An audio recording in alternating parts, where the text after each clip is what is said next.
ಸರಿ ಸರಿ ಸರಿ ಸರಿ ಅಲ್ಲಿ ಬೇಕಾದ್ರೆ ನೀರ್ನಾಗ ಇಳಿಯೋದು ಅವೆಲ್ಲ ಮಾಡೋಣ ಬೇಡ ಏನು ಮಾಡೋಣ ಬರ್ರಿ. ಇದು ಲೋಗ ಹಿಡ್ಕೊಂಡ್ಲ ಬೇಡ ಇಲ್ಲೇ ಇರಲ್ಲ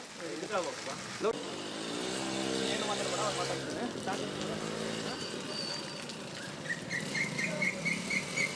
ಓಕೆ ಬಾಯ್.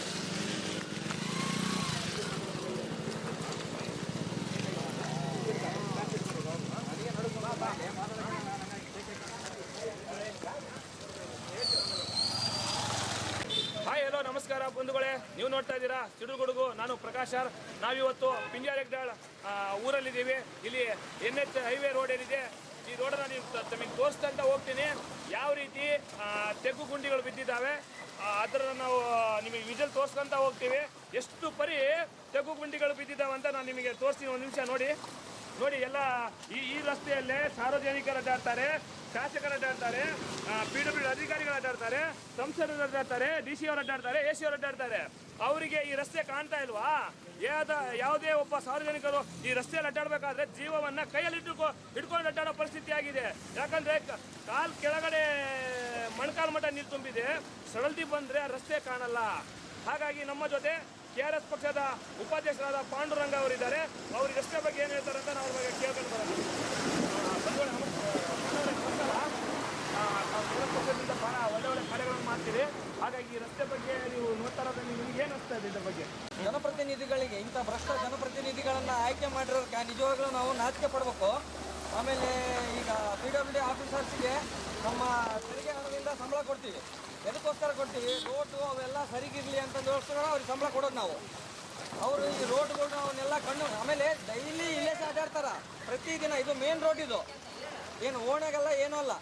ಆದರೆ ಕಣ್ಣು ಮುಚ್ಕೊಂಡು ಅಡ್ಡಾಡ್ತಾರೆ ಏನೋ. ಆಮೇಲೆ DC ಆಗಲಿ, AC ಆಗಲಿ, ತಹಶೀಲ್ದಾರು, ಆಮೇಲೆ MLAಗಳು ಪ್ರತಿಯೊಬ್ಬರು ಇದೇ ರೋಡ್ನಾಗೆ ಓಡಾಡ್ತಾರೆ. ಇದು ಕಣ್ಣಿಗೆ ಕಂಡ್ರೂ ಕುರುಡದಂತೆ ಜಾನ ಕುರುಡ ಅಂತಾರಲ್ಲ, ಆ ಥರ ವರ್ತಿಸ್ತಾರೆ ಅಧಿಕಾರಿಗಳಾಗಲಿ, ಈ ಭ್ರಷ್ಟ ರಾಜಕಾರಣಿಗಳಾಗಲಿ.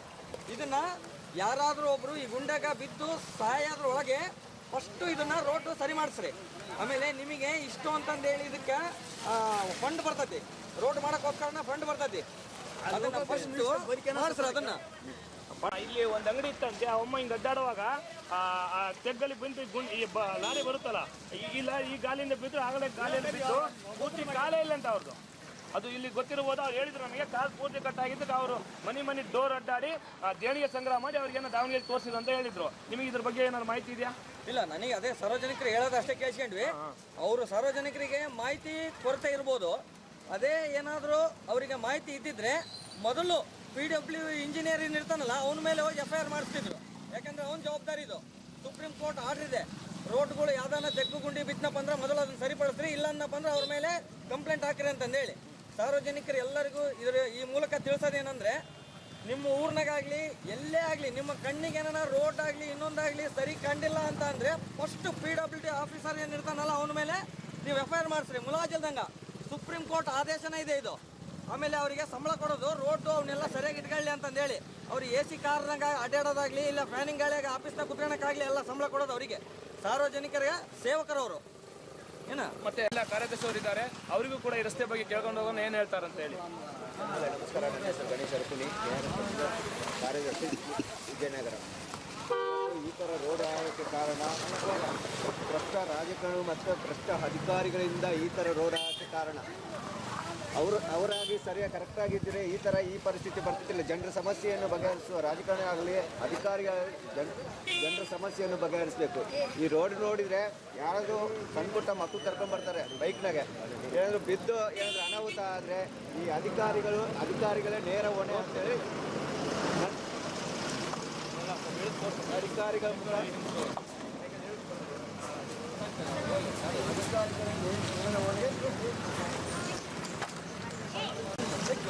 ಅಲ್ಲಿಂದ ಇಲ್ಲಿ ಬಂದ್ರೆ ಈ ನೋಡ್ರಿ ಯಾವ ಥರ ಇದೆ ಅಂತ. ರೋಡು ಏನು ಕಾಣಲ್ಲ, ನೀರು ನಿಂತಾಗ ಸಮ ಅಂತಾರ. ಆಮೇಲೆ ಯಾರಾದ್ರೂ ಡಬಲ್ ರೈಡಿಂಗ್ ಹೋಗ್ತಾ ಇದ್ರೆ ಬಿದ್ದ ಬಿಡೋದ, ಹಿಂದೆ ವೆಹಿಕಲ್ ಬರ್ತಾ ಇದ್ರೆ ಅವ್ರ ಮ್ಯಾಗ ಅರ್ಧ ಹೋಗ್ತದ.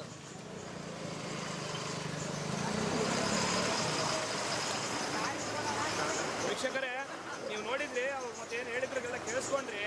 ಈ ರಸ್ತೆಯಲ್ಲಿ ಅಡ್ಡಾಡ್ಬೇಕಂದ್ರೆ ಸಾರ್ವಜನಿಕರು ಜೀವನ ಕೈಯಲ್ಲಿ ಅಡ್ಡಾಡ್ಕೋಬೇಕು. ಯಾಕಂದ್ರೆ ಈ ರಸ್ತೆಗಳು ಈಗ ನೀವು ನೋಡ್ತಾ ಇದ್ದೀರಲ್ಲ, ಇಲ್ಲ ಲಾರಿ ಬಸ್ಗಳು ಅಡ್ಡಾಡ್ತಾರೆ. ಈಗ ಇಲ್ಲಿ ಸ್ಪೀಡಲ್ಲಿ ಬಂದು ಏನಾರ ಗಾಡಿ ಸ್ಪೀಡ್ ಬಂತಪ್ಪ ಅಂದ್ರೆ ಈಗ ಮನೆಗಳಲ್ಲಿ ಹೋಗ್ತದೆ. ಕೆಲವೊಂದು ಸಡಲ್ತಿ ಬರುವಾಗ ನಮಗೆ ರಸ್ತೆಗಳಲ್ಲಿ ಕಾಣಲ್ಲ, ರಸ್ತೆಗಳು ಇದು ಕಾಣಲ್ಲ. ಹಾಗಾಗಿ ಅಪಘಾತ ಆಗೋ ಸಾಧ್ಯತೆಗಳು ಜಾಸ್ತಿ ಇರ್ತದೆ.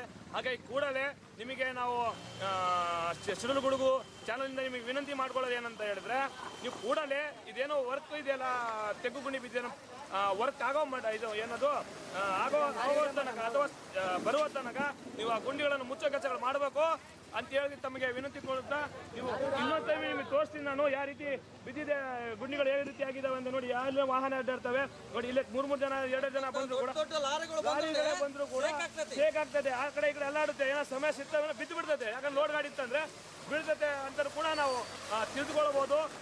ಅಷ್ಟು ಹೇಳ್ತಾ ನೀವು ಕೂಡಲೇ ಸಂಬಂಧಪಟ್ಟ ಅಧಿಕಾರಿಗಳು ಎಚ್ಚೆತ್ತುಕೊಂಡು ನೀವು ರಸ್ತೆಗಳನ್ನ ಸರಿಪಡಿಸೋ ಕೆಲಸ ಮಾಡ್ತೀರಾ ಅಂತೇಳಿ ತಿಳಿಸುತ್ತಾ ತಮಗೆ ನಾವು ಮುಗಿಸ್ತಿದ್ದೀವಿ. ನಾನು ಪ್ರಕಾಶ್ ಸಾರ್, ತಾಲೂಕು ವರದಿಗಾರರು, ಸಿಡಿಲುಗುಡುಗು ನ್ಯೂಸ್ ಚಾನಲ್.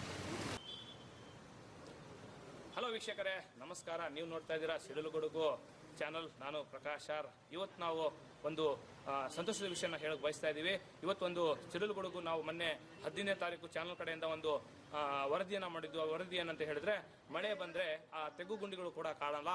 ದಾರಿಯಲ್ಲಿ ಅಡ್ಡಾಡೋ ಸಾರ್ವಜನಿಕರು ತುಂಬಾ ಇಲ್ಲಿ ಶಾಪ ಹಾಕ್ತಾ ಇದ್ರು ಅಂತ ಹೇಳಿ ಒಂದು ಲೈವ್ ಮಾಡಿದ್ವಿ. ಅದರಿಂದ ಎಚ್ಚೆತ್ತುಕೊಂಡ ಅಧಿಕಾರಿಗಳು ನಿನ್ನೆಯಿಂದ ಆ ರೋಡನ್ನು ಸರಿಪಡಿಸುವ ಕಾರ್ಯಗಳನ್ನು ಮಾಡ್ತಾ ಇದ್ದಾರೆ. ಇದು ಕೂಡ ಸಿಡಿಲುಗುಡುಗಿನ ಫಲಶ್ರುತಿ ಆಗಿದೆ ಅಂತ ಹೇಳಿದ್ರೆ ತಪ್ಪಾಗಲಿಕ್ಕಿಲ್ಲ. ನಾನು ಪ್ರಕಾಶ್ ಸಾರ್, ತಾಲೂಕು ವರದಿಗಾರರು, ಸಿಡಿಲುಗುಡುಗು ನ್ಯೂಸ್ ಚಾನಲ್. ಧನ್ಯವಾದಗಳು.